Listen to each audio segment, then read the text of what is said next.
You're listening to Milwaukee Mafia, your podcast dose of Wisconsin Mafia and true crime history. Hey everybody, welcome back to another episode of the Milwaukee Mafia podcast. I'm Eric. I'm Gavin. Gavin is drinking one of his really gross energy drinks. It's pretty gross. This morning. It's pretty gross, but they send them to me each month, so I have to keep drinking them. But yeah, speaking of something to drink, I got to tell you, this last weekend, I had a beer from Kirkland, a Costco brand beer. Nice. That's where my head went with Kirkland, but I'm like, there can't be a Costco brand There beer. is. There's a Costco brand beer, and I'm going to tell you, like, it's not good, but it's not bad. If you really wanted a Is it just their version of Miller Lite, or is it something? I'm absolutely positive it's something else rebranded, but I don't know what. Okay. But yeah, it's just a lager. I don't know. But it's just a run-of-your-mill beer, like it's. Yeah. That's not an endorsement, but just letting people know. So if anybody getting drunk is expensive, go to Costco. They have their own beer now. Yeah, so or get Red Dog otherwise. Yeah. If you can find Red Dog. Yeah. Maybe that's what it is. Maybe it's Red Dog rebranded as Kirkland. Hey, maybe. That would explain a lot. Anyway, so we got Milwaukee Mafia podcast to record, and this is like some of the smallest notes I've had in a long time, if like ever.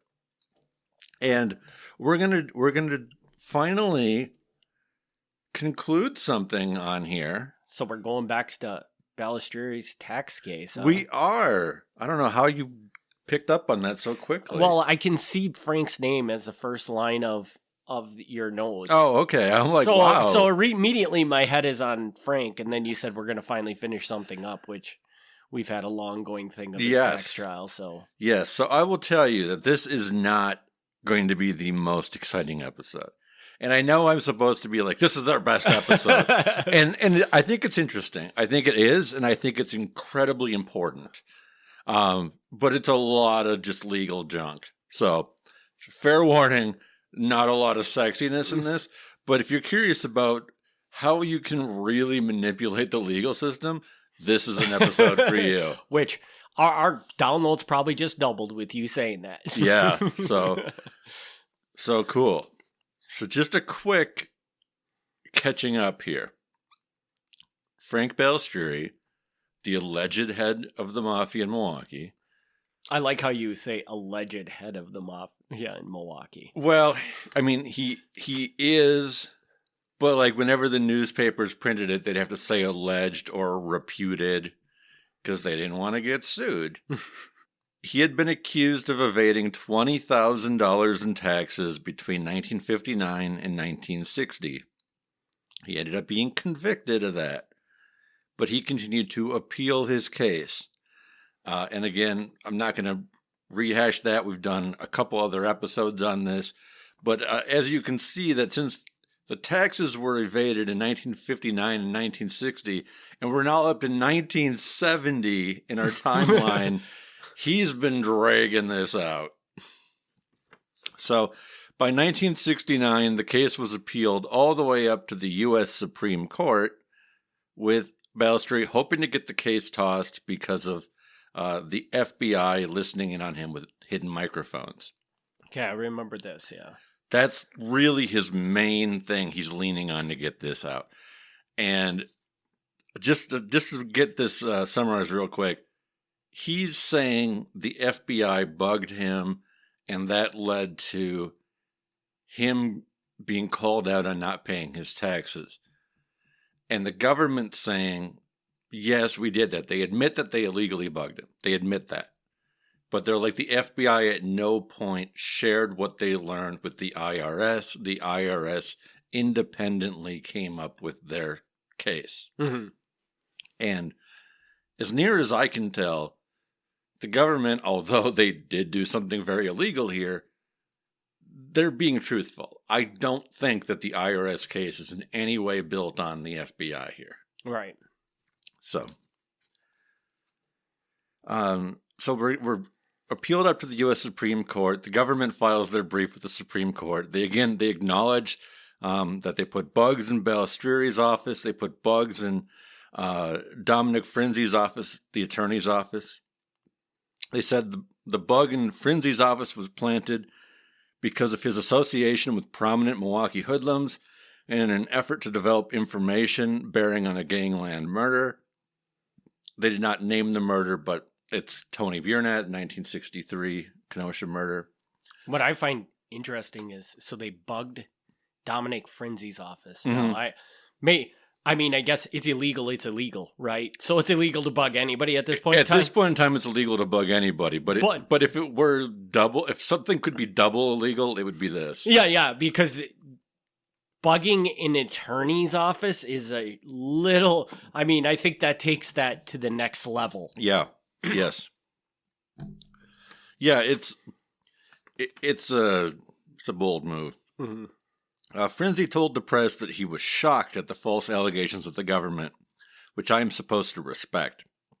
My association with people has been on a professional basis only. I have always represented people who have sought my services in a professional capacity, whether they have been charged with murder, disorderly conduct, or a simple pedestrian violation. Now that's mostly true. Mostly true. Well, if the government's going to say there's a lot of really terrible, awful people going in and out of Frinzi's office, well, yeah, he's a defense attorney. That's kind of how that works. So that's what Frinzi's claiming. He's I associate with these people because it's my job. Not 100% true, because he's still going out to dinner and things like that, which is not his job. Yeah, so, we clearly have seen evidence, probably in the previous episodes of this, as well as Dominic Frinzi, that he was also a friend, per se, of Frank Balistrieri. Right. And I don't know that Dominic Frinzi ever did anything illegal for the mob. I'm not claiming that. But for him to say that he only associates with them professionally is not entirely true. Correct. Doesn't make the bugging okay, but the U.S. Supreme Court denied a hearing. They saw both briefs from the government and from Balistrieri, and they said, "Nah, we don't want this." The vote was 6-2 to not hear it. The minority, which was in favor of Balistrieri, were Justices Fortas and Douglas, for anybody who's a big Supreme Court nerd. The minority cited an astounding record of lawless invasion by FBI agents, and Judge Thurgood Marshall took no part in the decision at all. So, the people who wanted to hear it, I think they wanted to get the FBI bugging, on the record. But I don't know that they ultimately would have decided that changed the outcome. Mm-hmm. On April 23rd, 1969, which was 2 days after the Supreme Court decides not to hear it, an informant tells the FBI that Frank Balistrieri phoned his wife after the court decision and told her, "You finally got what you wanted. I'm going to jail."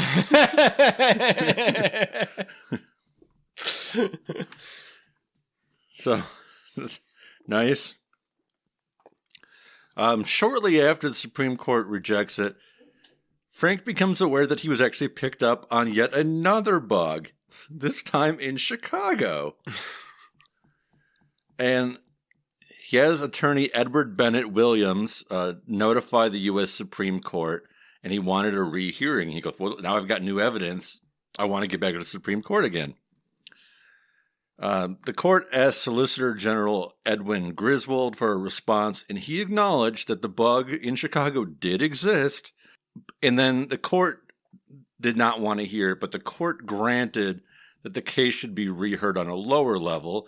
So they tossed it back down to the original court that heard the tax case to see if this new bug they found about had tainted the case. Mm-hmm. So we've already, every court, regular court, Court of Appeals, Supreme Court, they're all like, this first bug, we're not going to deal with that. But now he's like, now I got another bug. So they're going to see if this had any effect. Mm-hmm.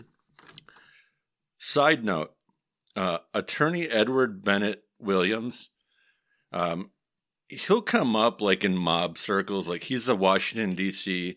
attorney. He's a big deal. He's helped out mob guys in Chicago and elsewhere. But he is not a mob attorney.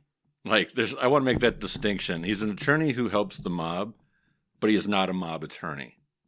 Okay, so when I say that, I mean like if you call Dominic Frenzy a mob attorney, I don't know that he would agree to that. I think that he would not like that, but I think that's more accurate because like he's consistently the guy. Mm-hmm. Like, oh, the mob's in trouble. Call Dominic Frenzy. Edward Bennett Williams is just a high-profile attorney, so he'll take on like anybody if the case is big enough. And also, like he's worked on some age. You can look him up. He's a big deal. But also, he owned a professional football team. Oh, what team? Well, I'm not going to say what team, but he lived in Washington, D.C. Oh, so he owned the Washington football team. He owned the Washington football team, yeah. Because we're not going to call it that other name. Either of the other names, because one of them is just a bad name. One of them is just a bad name. And the other one upsets people, so. Yeah, I mean, I could say it. It's what it was called at the time. But yes, he did. So I'm curious, do we know a reason why was Dominic Frenzy not the attorney on this? Did they just consider this to be too high profile for him to take? Or I'm guessing because at first Balestrie's attorney at first on this was Maurice Walsh, who was an attorney out of Chicago. And then later on, once he's getting up to the Supreme Court level, I think Walsh is still sort of on the case. But then they get Williams, who was like the big, like nationwide attorney. And when you were talking, so my guess is like Frenzy, either this is outside of his. I mean, maybe taxes just isn't something that he's super knowledgeable about, or it could be because once you're out of like the local court system, he doesn't do that really. Right. Okay. I mean, I don't know the exact reason, but there is a difference. I mean, if you are an attorney, you're an attorney to practice law in Wisconsin or whatever state you're in, but you have to get approved on a different level to practice law on a federal level. I'm sure Frenzy was cleared for both, but oftentimes there is a distinction between the two. And this Walsh attorney, so basically what you're saying, you'll hear his name because he did do a lot of mob cases, but there's no evidence to suggest he had like any sort of relationship with any mob. He was just a high profile lawyer that different mobs might have hired at a certain point. Right. And I'm in this case I'm referring to Williams, but yes. Or I'm sorry, Williams. Yes. Williams. Right. Now I'm working off of memory and not notes here, but my recollection is that he had previously been an attorney for Felix Eldoricia, who's like Frank Balestrie's close guy in Chicago, who eventually becomes the boss of Chicago. And I believe he was his attorney on this major extortion case that happened actually in Denver, Colorado, of all places. I could be mistaken on that, but I'm pretty sure that that's kind of how the name got floated to Balestrini, is he already kind of had a connection through Eldoricia. But he's not a mob attorney. It's just once you reach the level where you're involved in a case that's like of national importance and you're willing to pay the fees that he's asking, he'll do it. Mm-hmm. Right. So it's not like the mob has him on speed dial or anything. Yeah, or even has a relationship. I mean, they have somewhat of a relationship, but it's not like a Dominic Frenzy relationship. Right. Yeah, he's not like considered a shady guy. And not that Dominic Frenzy was necessarily considered a shady guy either, but he was a lot more aware of the day-to-day things going on. Right. Yeah. Okay, so they brought the case back down to the lower court. That hearing was held on October 9th, 1969. It went again before the original judge, and that judge then said, "Nope, we're not doing this again. I deny this. This extra bug has nothing to do. Like, we admit that you were picked up on a bug in Chicago, but like it was like one sentence, like when you were in a room, it has nothing to do with this tax case." They resentenced Frank. They said, "Okay, Gonna do it again. Same sentence as last time. 2 years in prison, a $10,000 fine, $4,000 in court costs. That's it. We're done. But Frank's probably not done, right? But Frank's not done. Frank remained free on bond pending appeal. So he appealed his tax case and pushed it out to May 1970. His primary argument remained that the taint of the electronic eavesdropping could not be removed from his case.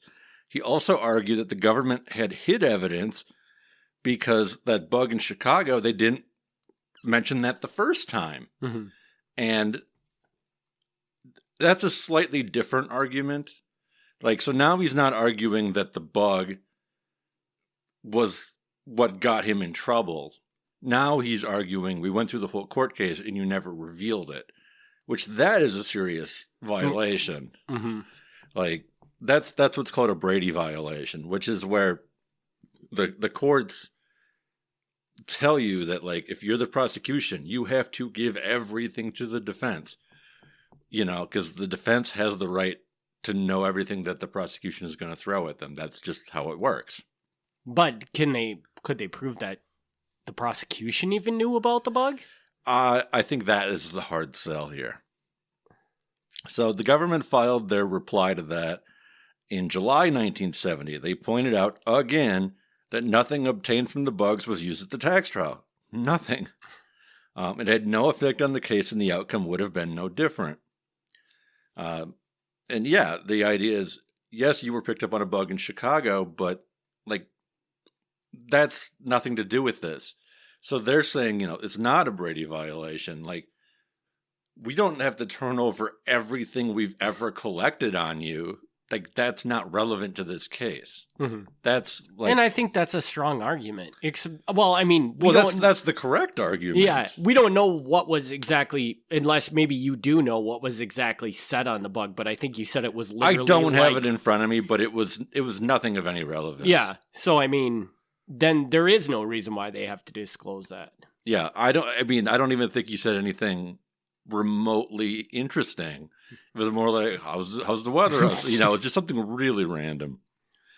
But yeah, like, if I get arrested and I go on trial and then I complain that the government, like, didn't turn over, like, every traffic violation I ever got, like, that they don't have to do that. It's not relevant to the thing that I'm in trouble for. Right. So, like, he's making a good, and I don't blame him.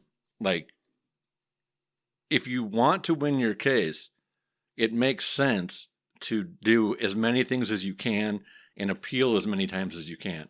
Mm-hmm. So I understand what he's doing, and I agree with his methods for that. I don't think they're correct, but if he's just trying to buy time, it's working. Yeah, exactly. And half of it might just be that this keeps him out of jail for another 7 months or something, right, while they sort through this thing. Right.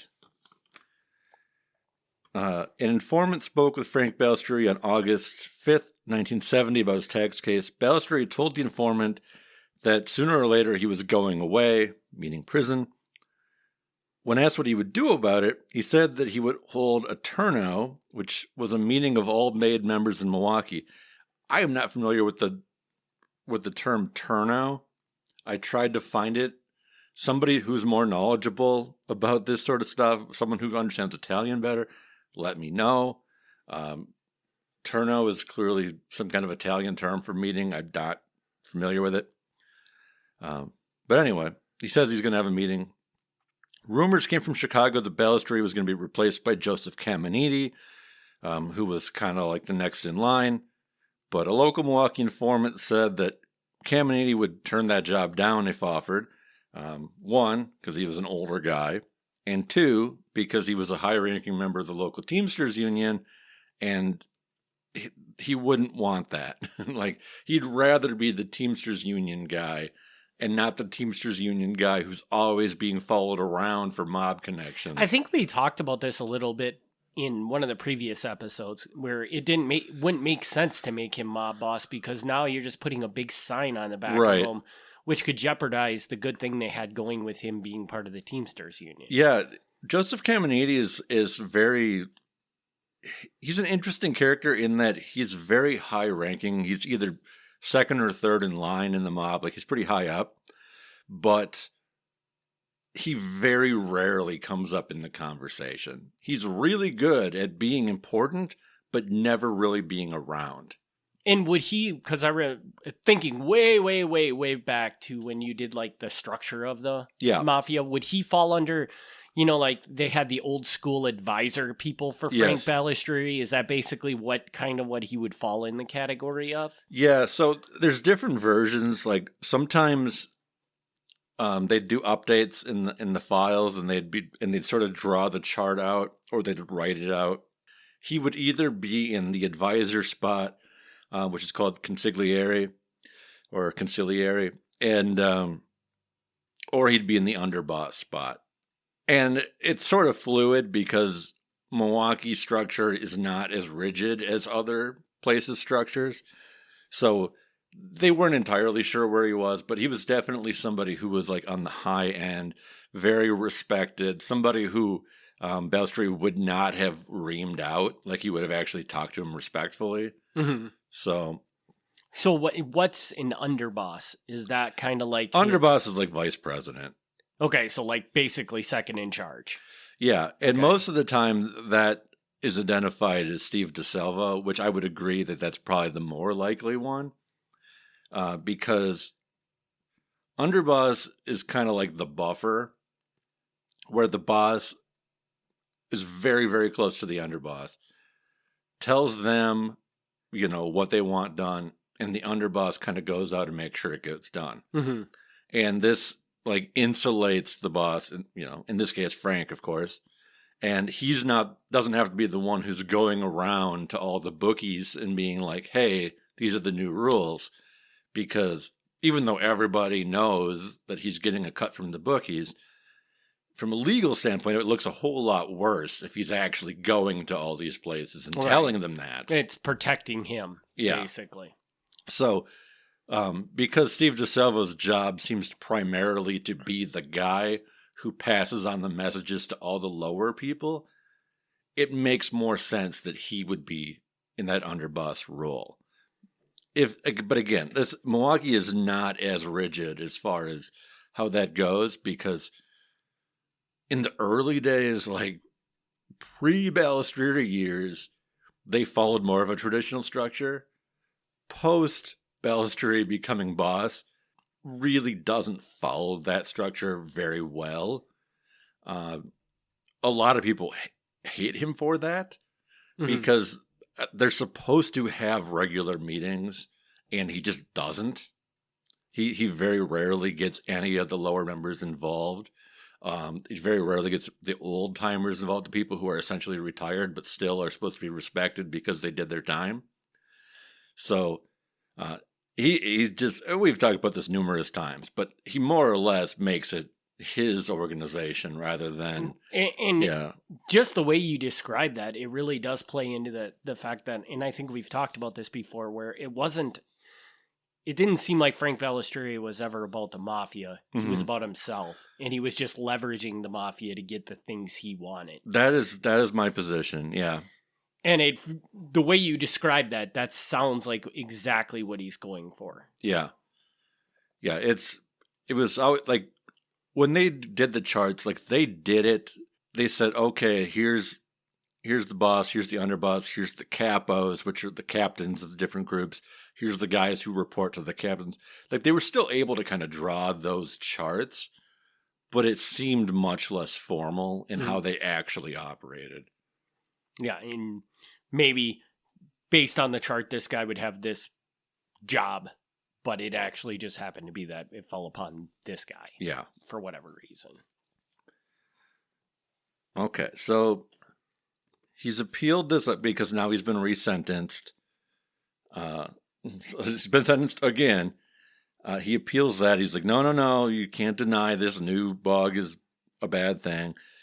He appeals it up to the 7th Circuit Court of Appeals, which is where you go in Wisconsin if you appeal things. You go up to the 7th Circuit on the federal level. should clarify, there's a state court of appeals and a federal court of appeals. If you appeal out of the federal courts in Wisconsin, you go up to the Seventh Circuit. It's going to get complicated. I don't even want to get into any how the court system works. But anyway, so they appeal that. They have the oral arguments, which is, the attorneys arguing in front of the judges. And we don't know exactly what was said there, but afterwards, the U.S. attorney, David Cannon, went to the FBI, and he said, in his opinion, the judges seemed to really prefer the government's argument in open court. They seemed to, based on their questions they asked and then how their faces and, everything that you try to figure out, they seemed more in line with that. And he was correct. In January 1971, the 7th District Court of Appeals rejected Balestrie's request for a new tax trial and agreed with the lower court decision. January 28th, 1971, Balestrie's attorney, who's now, again, it's Maurice Walsh, asked for a rehearing. He argued the government had offered an unverified, unidentified, admittedly editorialized resume of what it claims was overheard by eavesdroppers, part of the trespassing gang, who destroyed the best evidence of the evidence, thus unconstitutionally obtained. With the tapes destroyed, Balestrie was helpless to develop by examination the accuracy, completeness, or any truths concerning the logs. And I'll translate that. So now he wants the court. You can ask for a rehearing. After a court makes a decision, you can ask for a rehearing. There's so many levels of this. If you're willing to pay the legal fees, there are so many levels. Mm-hmm. But one of the things you can do is you can file a motion for a rehearing, which is like a second chance for the judges. His argument that he wants a rehearing is you can't take the government's word for it about these bugs. And the reason is they had all these bugs on tape. I'm presuming it's like on reel-to-reels at this point, mm-hmm. Because let's keep in mind, this is like the 60s and 70s, so old school recording equipment. And they would have somebody listen to them and then take notes on them. And very rarely were the notes actual quotes. They were sort of like summaries of the conversation. So the argument here is because what was turned over to the defense was not the original tapes, but was actually just the version that was written of the summary. There's no way for the defense to put up a defense because they have to fight against the government's version of what they heard. Okay. So yeah, I know. So when they're turning it over to the defense, and what it is like a report written by the person listening to the tape. Okay. It's written from the point of view of the person listening. Okay. It's not a word-for-word conversation. So it removes inflections in the voice. It removes sarcasm. And if the government's already got like a preconceived idea of what conversations are about, that will change the way they write what they heard. Right. So his argument is even turning those over to the defense still isn't really accurate because those notes are not what the government heard and could use. That is just what they want people to know that they heard. Okay. It's there is it's a good argument. There is a certain level of logic to that. It is a good argument. This probably should have been raised earlier. It is a good argument. And I will say this, that fast forward 10 years, and when the FBI is cracking down hard, like in the late 70s, early 80s, at that point, then bugging becomes legal. Because as I think we covered on an earlier episode, what happens is, they were bugging, it's illegal, they get caught. The correct thing is you should get in trouble for doing something illegal, but instead what happens is the government makes it legal. So anyway, but 10 years later, when they come back and they do this again and they plant microphones and they record them, they do retain the tapes. Okay. So 10 years later, when a similar situation happens, they actually do turn over copies of the tapes.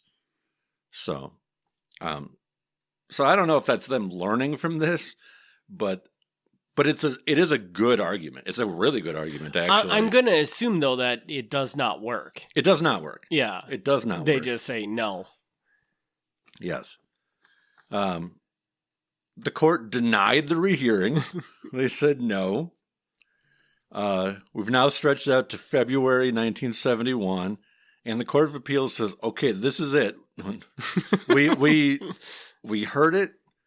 We denied rehearing it.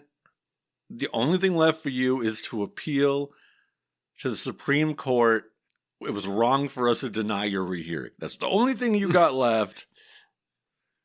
So, of course, Balestrieri applies to go before the Supreme Court again, taking them out to March 1971. And in May 1971, the Supreme Court unanimously rejected the appeal, being like, no, this was the correct thing to not rehear it. We agree with the lower courts. We don't want to see you. But I still got to imagine there's another option to him, because my impression of the legal system is that appeals and stuff never end. You could just do it forever. Yeah. Yeah. So does he got another one up his sleeve? Yeah. Oh my God.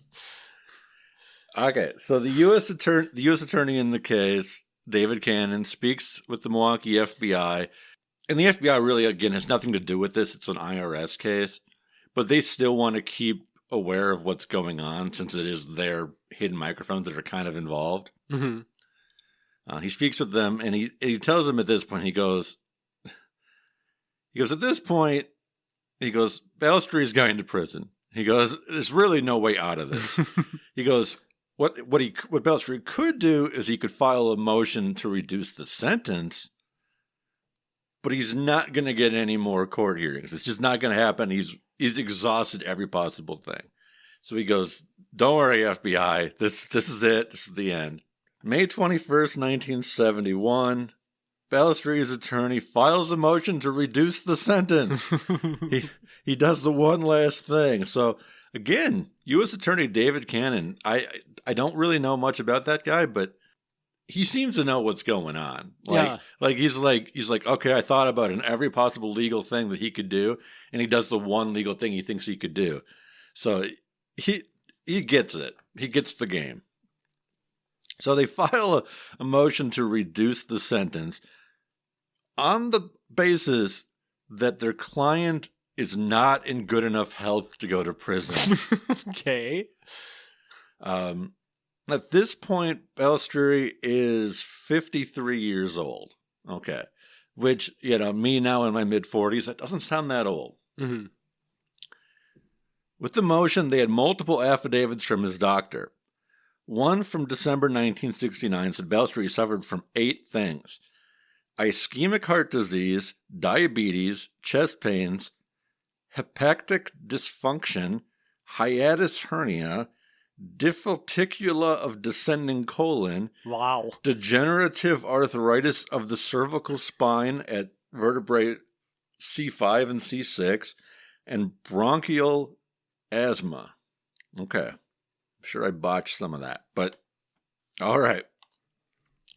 A follow-up letter from April 1971 said Balestrieri still had these problems, and he was taking nitroglycerin. He had multiple blackouts because of lack of oxygen to his brain. He once blacked out trying to walk from the bed to his bathroom, and blacked out on the floor and pooped himself. Doctor said soiled himself, but I'm going to say pooped himself. And on another occasion, blacked out while walking and fractured his leg. He broke his leg. As recently as March 1971, he was taking Iserdal, Librium, Demerol, and nitroglycerin. Don't know what some of that is.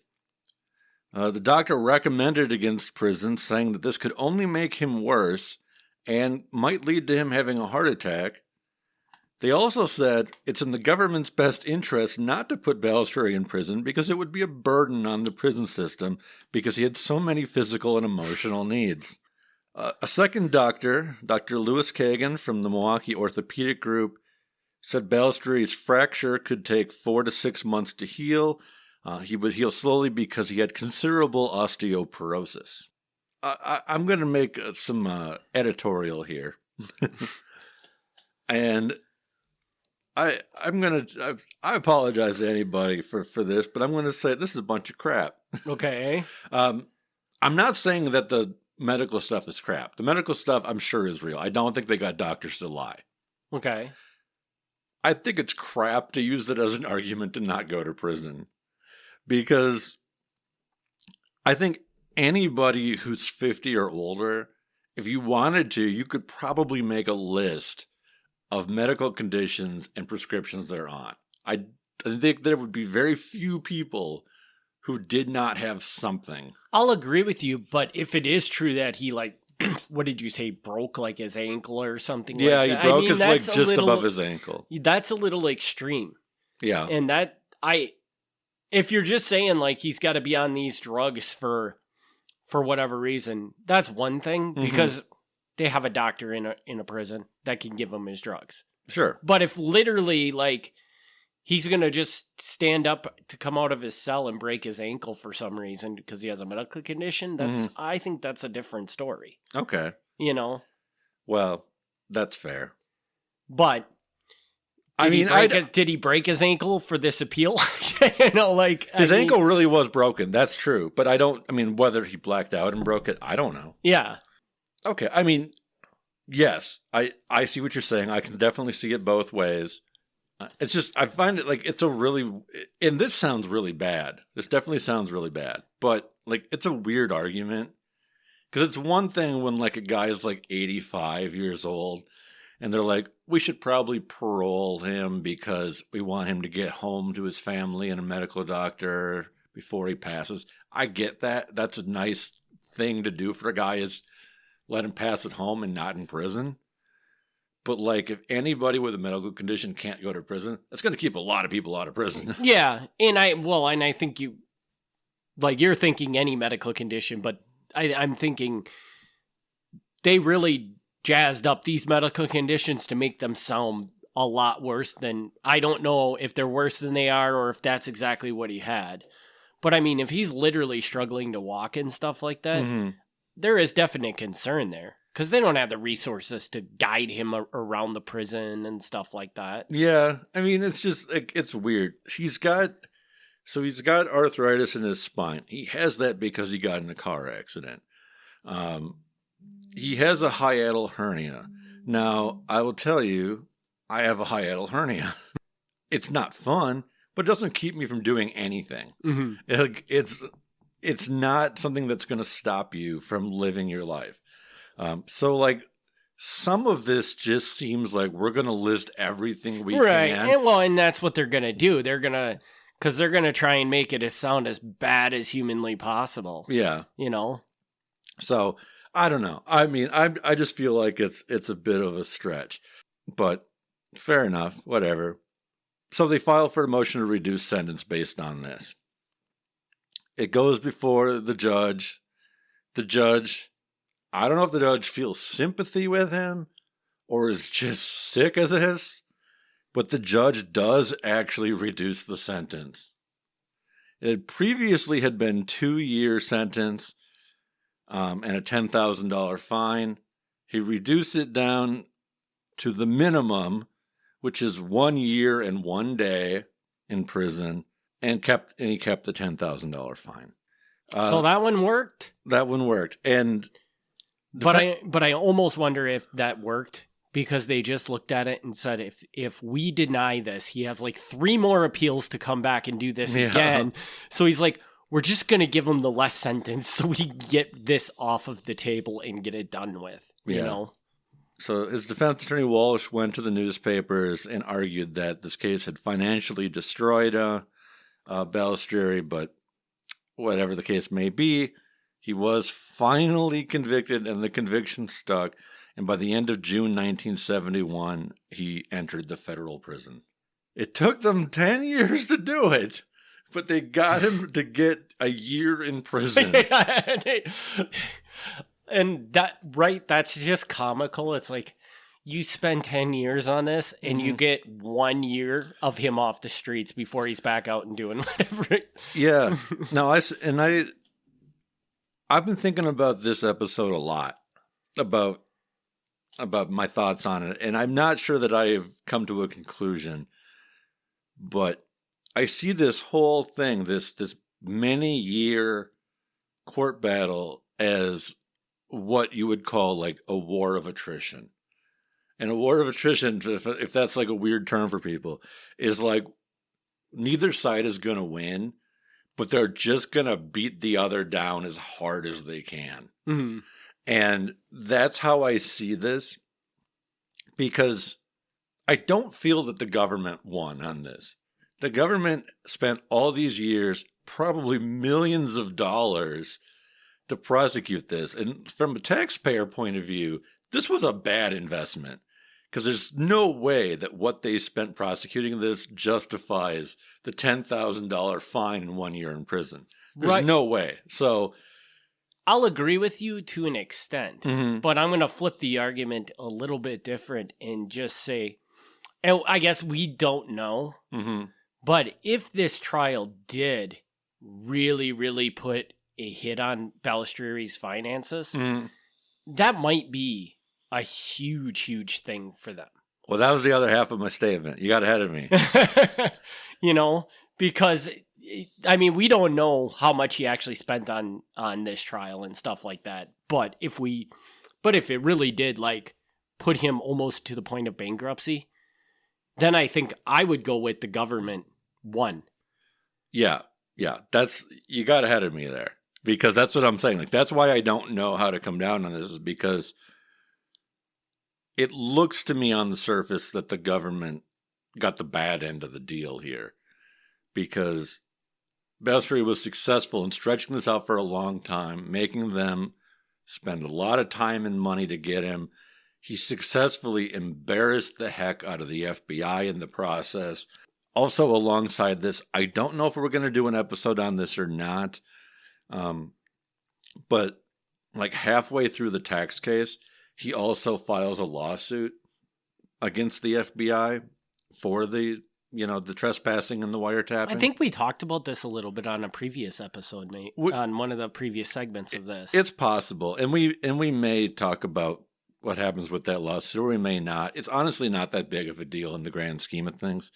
But anyway, he's using every and Dominic Frenzy, when he's going on campaigning for governor, he's constantly bringing it up too. So they're using every opportunity to just like really give the FBI a bad reputation. But yes, to your point, I agree with that as well. Like, oh, it took 10 years and all the government got was 1 year in prison. That's pretty weak. But they're dragging Frank through the mud every step of the way. Like, he's now not just locally known as the mob boss, Frank. Like, the more this drags on in court, the more it's getting newspaper coverage, both locally, statewide, and even nationally. So, like, this is not helping him try to deny, I'm not the mafia. Like, no, dude, like, now everybody in the country knows you're the mafia. And it also portrays that message of, like, we're taking this serious. Like, yeah. Like, this is a small, on the grand scheme of things, the Milwaukee Mob Boss is a pretty small deal. Right. And we're willing to drag this out for 10 years to make sure he pays for what he did. Yeah. Yeah. And that's the thing too, is to your point, like, this financially busted him. Mm-hmm. We don't know the numbers. We don't know what he actually paid for legal fees and everything else, and how it impacted his businesses. Like, I don't have a way to calculate that. But based on what I have read and heard, it sounds like there were times along the way where he actually had to borrow money from people to pay his legal bills. So, like, this was really stretching him thin. And what he paid in legal fees was astronomical compared to the $10,000 fine he's going to end up paying. Mm-hmm. So, yeah, like, in the end, it's like, oh, you paid a $10,000 fine and spent a year in prison. That's piddly. Like, people who do far less, do far more prison time. But they destroyed him along the way. And I always look at it too is that, so you said at this point in time he's what, 53? Yeah. And from the sounds I think he's of 54 by the time he finally goes to prison. But so he's 54, and it sounds like based on, I mean, as long as whatever they said at the end with his health conditions, as long as there's some truth to that, which I think if they're going to do it in court, they're going to have something to back it up. So there must be some truth to his health. He's not in very good health. Somebody like that having everything ripped away from them at that age and in that health shape, do they even have the motivation or the energy to rebuild it all? Yeah. And I would lean towards no. Yeah. And like I said, I'm pretty sure the medical stuff is accurate. I don't think they got doctors to lie in their statements. Right. And even though he is only in his early 50s, I think there's some truth to the medical. I do think it's largely an excuse to not go to prison, but I do think there's truth in it, in that, spoiler alert again. I mean, I don't think this should be a big spoiler, but Frank died in 1993. He goes to prison in 1971. Simple math tells me that's, 22 years later. So he would end up passing around age 75, roughly, give or take a year. I mean, 75 is still, that's not bad, but he's not living a long life. Mm. So it's based on what they said in that report, it seems like he did pretty well if he lasted that long. But right, but that's what I'm saying. Like, I think there's some truth to that, because, like 75 is not bad, but he could have probably done a lot better if he wasn't this bad in his 50s. Right, and I also think that by cutting out his finances, how much did that cripple the mafia at that point too? Like, if they had never done this 10-year trial, mm-hmm. the mafia might be 3 times as big, because they just have so much more resources. But they did a very good job of taking all of the resources away from them at this point through this trial. And granted, the government didn't get any of it. Some lawyer got rich. Yeah. But the point is that he got that. The defense attorney was the real winner here. Yeah. But I mean, the point is that it would have taken him till he died just to get back to where he was probably before this trial. Yeah, that's a really good point. And I think you're right that this, there's no way to know, like, what happened. But I think you're right. If he hadn't spent these thousands of dollars year after year trying to stay out of prison, that's thousands of dollars he could have spent elsewhere, or been focusing his time on other things and growing his business, both legal and illegal. Exactly.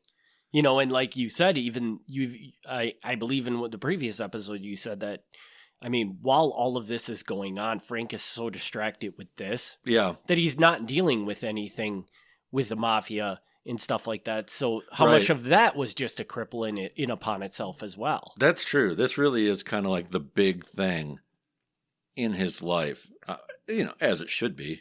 But yeah, he's already ignoring other mob guys in general because of, as said earlier in the episode, he's making it tighter and tighter into his core group of people. Mm-hmm. But also, he's less involved in sort of anything because of this. Mm-hmm. So, fair point. Fair point. It's really an interesting thing, because you're absolutely right. Most people probably look at what the government did here and it's like, well, what a waste of time. Yeah. But when you, through the last 10 minutes that we sat here and talked about it, was it a waste of time? Yeah. Or was it exactly what they needed to do? Yeah. It's hard to measure that, but there's... Yeah, because we obviously, if it doesn't happen, have no idea what the mafia looks like today. Yeah. But I could definitely see how the mafia would be much more prevalent in Milwaukee than it is right now. Definitely. Had he not had this big setback. Yeah. So that's pretty good. I will warn people that this is episode 1 of our 1970 episodes, and Frank's going to prison in 1971. So for the next couple episodes, we mention Frank, and Frank's out walking around in the street. We're not lying. Yeah, just to clarify by that, for me to be able to put the story together, I had to kind of add the 1971 stuff in. So you'll now know in the next episode, like, oh, he's about to go to prison. Yeah, you'll know that now. But so Frank is going to be walking around for the next 3 episodes probably, right? Before he actually goes to prison, right? So don't be confused by that. It's just there's no way to do this like perfectly chronologically because things are going on at the same time. So cool. So all right, well, with that, I think we can wrap this episode up. We want to thank everybody for their continued support of the podcast. We do have a Patreon, patreon.com/Milwaukee Mafia or MilwaukeeMafia.com. Yeah. Hopefully it's good. Yeah, and hopefully everybody's enjoying the episodes that I've been posting to the public feed on the off weeks. Yeah. I just listened to the records one and I thought it was outstanding. Other than that must have been back in the era when I didn't know how to use podcasting equipment because my audio sucked. Oh, your audio was bad, huh? But other than that, the episode was phenomenal. Oh, that's good, I guess. And sorry your audio was bad. Yeah, nobody wants to hear me talk anyways. But it was kind of weird because I was asking you very specific questions. Yeah. So I don't know if you remember, Gavin, but when we first started doing Patreons, It was me asking you a question and then you answering the question. Oh, I don't remember that far back. Yeah. That sounds right, though. Yeah. That sounds right. So, but where can people reach out to you, Gav? They can email MilwaukeeMafia@gmail.com. I'm not great at responding, but I do sometimes. And that's pretty much it. Try that. If you message the Facebook page, I get that notification, but I don't generally check that. That page has been dormant for a long time. So yeah, pretty much MilwaukeeMafia@gmail.com is your best bet. And with that, we will wrap this episode up, and we'll see everybody next week for the Patreon and 2 weeks with another episode. Thanks, everybody, for tuning in. All right. Thank you. Thanks for tuning in to the Milwaukee Mafia Podcast. Join us next time for another look back at Wisconsin Mafia and true crime history.